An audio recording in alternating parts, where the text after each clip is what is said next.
जैसा कि दोस्तों आप लोगों ने इस वीडियो को देखा, ये वीडियो कुछ न्यूज नेटवर्क की तरफ से शेयर किया गया। इसमें लिखा गया एक फलस्तीनी पत्रकार द्वारा कैप्चर किए गए एक अन्य वीडियो में एक इजरायली टैंक को आज खान यूनिस में फलस्तीनी पत्रकारों के एक समूह की ओर तेजी से बढ़ते हुए दिखाया गया है। जब वे दौड़ रहे थे तो सीधे उन पर शूटिंग कर रहे थे, यानी इजरायली आर्मी के जवान जो है वो पत्रकारों को मारने की फिराक में थे। इस हमले में पत्रकार सलमा अल कदौमी की पीठ और इब्राहिम मुहर्रिब की जो है की पीठ पर जो जाकर के गन लगी है, जिसके चलते वो घायल हो गए हैं। फिलहाल वो हॉस्पिटल में एडमिट है, जिनका ट्रीटमेंट किया जा रहा है। अब इस वीडियो के सामने आने के बाद एक चीज तो स्पष्ट हो गई है कि इजराइल की जो सेना है वो गाजा के अंदर आम लोगों को तो निशाना बना ही रही है, साथ ही साथ आम लोगों पर हो रहे अत्याचार को दिखाने वाले पत्रकारों को भी नहीं बख्श रही है। इसलिए अब तक सैकड़ों पत्रकारों को गाजा के अंदर खत्म किया जा चुका है, वो भी इजरायली आर्मी के द्वारा जानबूझकर। खैर, एक और अपडेट जो कि सामने आ रहा है दोस्तों, आप सब जानते होंगे इजराइल ये दावा करता है कि उसका मुकाबला हमास से है, गाजा के आम नागरिकों से नहीं है। वो आम नागरिकों को नुकसान पहुंचाना नहीं चाहता। लेकिन जो स्क्रीन पर वीडियो मैं आपको दिखा रहा हूं ना, ये वीडियो इस बात की पुष्टि करता है कि जो नेतन्याहू और उसकी सेना बोलती है वो सरासर झूठ है।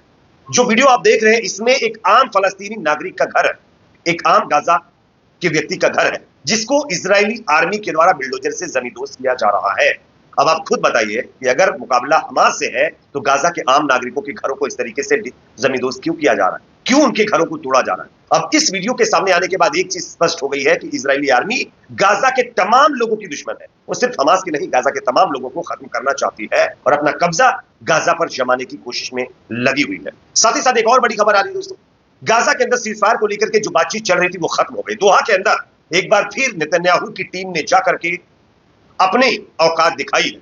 यहां पर जो प्रपोजल हमास के सामने रखा गया कि इजराइल परमानेंट गाजा में सीजफायर के लिए तैयार है, ह्यूमैनिटेरियन एड जाने देगा, रफा क्रॉसिंग खोलेगा, तमाम और क्रॉसिंग जहां पर इजरायली आर्मी ने बंद करके रखा हुआ उन तमाम जगहों को खोलेगा। लेकिन अब जब दोहा में बातचीत करने के लिए नेतन्याहू की टीम या नेतन्याहू के चमचे पहुंचे हैं, तब उन्होंने वहां पर जाकर के अपने ही कहे हुए वादों से मुकर गए, जिसके चलते हमास ने जो नए प्रपोजल इजराइल की तरफ से उनके सामने रखे गए उसको हमास ने रिजेक्ट कर दिया है और कहा है नेतन्याहू अपनी बात पर अटल नहीं है, यानी नेतन्याहू झूठा है, वो कहता कुछ और है करता कुछ और है। इस पर आप लोगों की क्या राय कमेंट सेक्शन में बताइए। वीडियो को लाइक शेयर करें, चैनल पर नए तो सब्सक्राइब जरूर करें।